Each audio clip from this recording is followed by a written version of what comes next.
بسم اللہ الرحمن الرحیم، السلام علیکم ورحمۃ اللہ وبرکاتہ۔ پاکستان کو جب بیچا جا رہا تھا چند ملین ڈالر کے لیے، ملکی وقار کا، آزادی کا، خود مختاری کا، سالمیت کا، ملکی آئین کا، قانون کا، جمہوریت کا جب سودا کیا جا رہا تھا، اس سودے کو چھپانے کے لیے ملک میں جبر، لا قانونیت اور ظلم کی انتہا کی گئی تھی۔ آج آپ کو وہ ڈاٹس کنیکٹ کر کے بتاؤں گا کہ آپ کی آنکھیں پھٹی کی پھٹی رہ جائیں گی۔ آپ نے یہ کہانی تو سن لی ہے کہ کس طرح سے جنرل باجوہ نے اگست میں ہتھیار سپلائی کیے جو یوکرین تک گئے، یعنی پاکستان پچھلے سال سے یوکرین کو ہتھیار سپلائی کر رہا ہے۔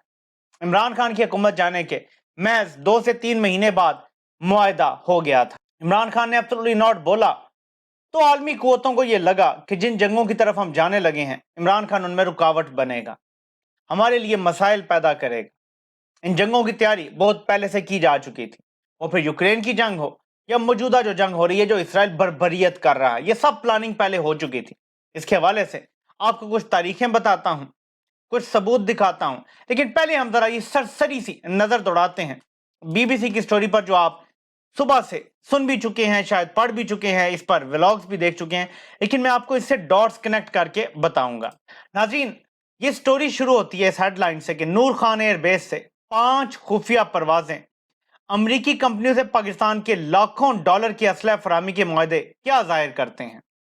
اب انہوں نے صرف خبر نہیں لگائی بلکہ وہ خفیہ معاہدے عوام کے سامنے بھی رکھتی ہیں۔ یہ ہے جی وہ معاہدہ۔ یہ معاہدہ 19 جولائی 2022 کو سٹارٹ ہوتا ہے اور اس پر دستخط ہوتے ہیں 17 اگست 2022۔ اب آپ نے ان تاریخوں پہ بڑا غور کرنا ہے۔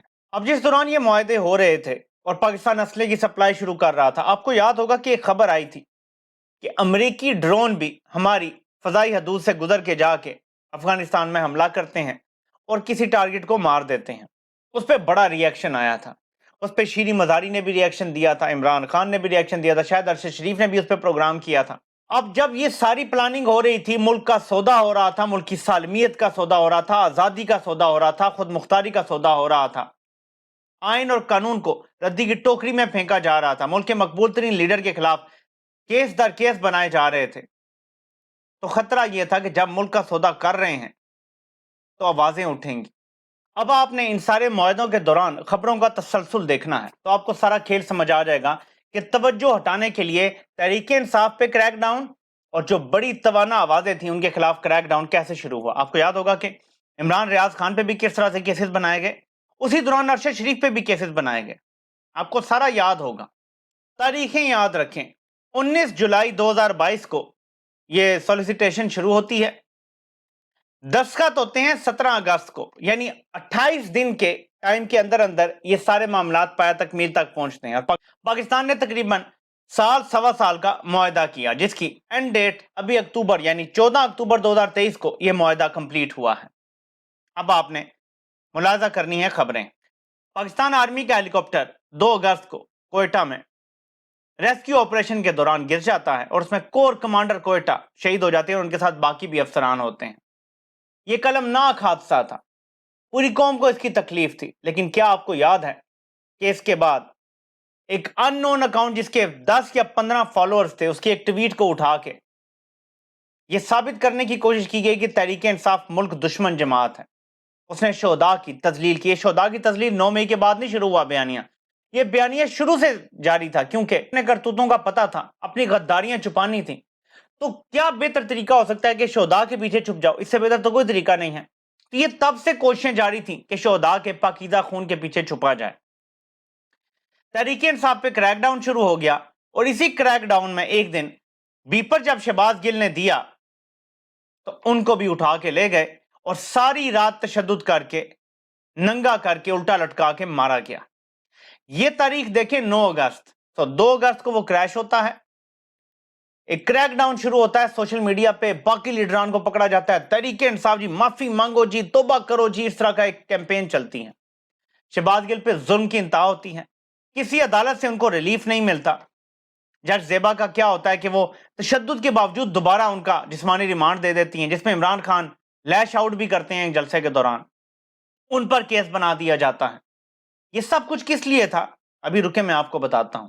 بات یہاں ختم نہیں ہوئی، بلکہ 10 اگست 2022 کو یہ چیک کریں، یہ پکچر آتی ہے ہمارے سامنے کہ ارشد شریف بھی پاکستان چھوڑ کے چلے گئے ہیں. یہ ارشد شریف کی تصدیق کرنے کے لیے پکچر جاری کی گئی تھی FIA پشاور کی طرف سے، لیکن ارشد شریف کے لیے بھی زمین تنگ کر دی گئی تھی. اس کی وجہ کیا تھی؟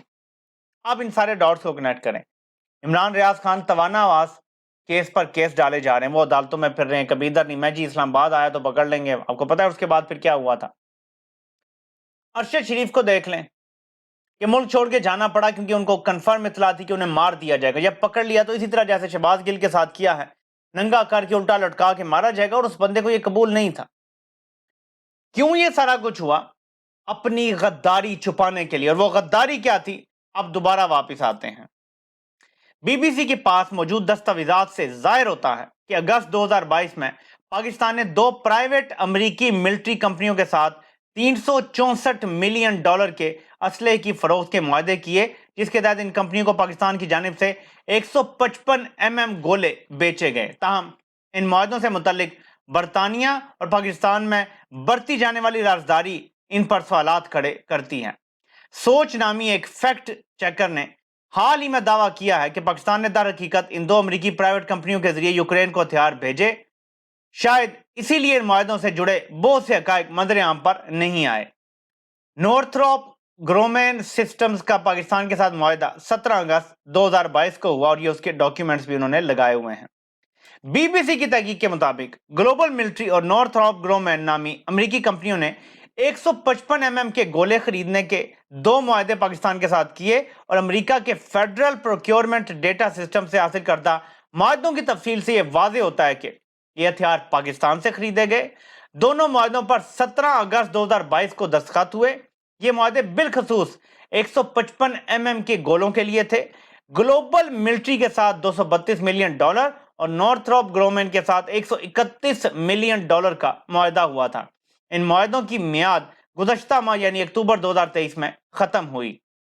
پاکستانی اسلحے کی برآمد میں 3000% اضافہ ہوا. یعنی جولائی جون جو فائنینشل ایئر 2022 تھا، یعنی 21 سے 22 کے درمیان صرف ہم نے $13.215 ملین کا اسلحہ فروخت کیا، جبکہ فائنینشل ایئر 22-23 جو آ جاتا ہے اس میں ہم نے $415 ملین کا اسلحہ سیل کیا. تقریباً $500 بلین کی یہ گیم تھی. اس گولے کی جو پاکستان نے بھیجا ہے، مانگ اتنی زیادہ ہے، یوکرین کی فوج ایک دن میں 6 سے 8,000 گولے فائر کرتی ہے، جبکہ روس تقریباً 40,000 گولے ایک دن میں استعمال کر رہا ہے. تو ظاہر ہے ان کی مانگ بہت زیادہ ہے. یہ پورا نقشہ انہوں نے پیش کیا ہے کہ کس طریقے سے طیارہ نور خان ایئر بیس سے کہاں جاتا تھا، وہاں سے رومینیا کیسے جاتا تھا، اور یہ پورا نقشہ انہوں نے پیش کیا ہے، اور یہ فلائٹ ریڈار کا ڈیٹا ہے. یہ سارے انہوں نے ڈاکیومنٹ لگائے ہیں کہ پاکستان کا جہاز کس کس وقت اور کس کس طرح گیا. تو یہ پوری سٹوری ڈاکیومنٹس کے ساتھ ہے. اب آپ کو وجہ پتہ چلی کہ اسی دوران اگست میں کیوں کریک ڈاؤن ہوا، کیوں شہباز گل کو ننگا کیا گیا، کیوں ارشد شریف کو ملک چھوڑنے پر مجبور کیا گیا، کیوں عمران ریاض خان پہ بھی زمین تنگ کی گئی، کیوں پاکستان میں میڈیا کا گلا گھونٹا گیا. یہ غداری چھپانے کے لیے. کیوں ایبسولوٹلی ناٹ کے سب خلاف تھے؟ کیونکہ ایبسولوٹلی ناٹ ان کی موت تھی، اور انہوں نے امریکہ کی غلامی کو چوز کیا، ہماری آزادی کا سودا کر دیا. اور یہی لوگ دوسروں کو غدار کہتے ہیں. اب آتے ہیں مزے کا خیز سوالوں کی طرف جو بشرا بی بی سے پوچھے گئے ہیں نیب کی طرف سے. سوال نمبر 1، اب یہ کرپشن کا کیس ہے، ذرا سنیے. آپ کی تعلیمی قابلیت کیا ہے، اور کیا آپ نے اسلامی تدریس، فقہ اور درس نظامی کا کورس بھی کیا ہے؟ نمبر 2، القادر یونیورسٹی پروجیکٹ ٹرسٹ بنانے کا مقصد کیا ہے؟ نمبر 3، کیا آپ بطور ٹرسٹی ہونے کے ساتھ ساتھ بطور استاد بھی کوئی ذمہ داریاں ادا کر رہی ہیں؟ کیا آپ بطور ٹرسٹی یا بطور استاد یونیورسٹی سے کسی بھی قسم کی تنخواہ یا مراد لیتی ہیں؟ القادر یونیورسٹی بنانے کا خیال کس کا تھا، اور اس کے لیے جگہ کا تعین کس نے کیا؟ آپ بطور ٹرسٹی القادر یونیورسٹی میں کیا ذمہ داریاں ادا کر رہی ہیں؟ اس ٹرسٹ کو بنانے کے لیے ملک ریاض حسین اور بیریا ٹاؤن کا کیا کردار ہے، اور کیا آپ نے پہلے ان سے رابطہ کیا یا انہوں نے خود ٹرسٹ بنانے کے لیے آپ سے دلچسپی کا اظہار کیا تھا؟ فرج شہزادی کو آپ کیسے جانتی ہیں؟ کیا آپ ان کے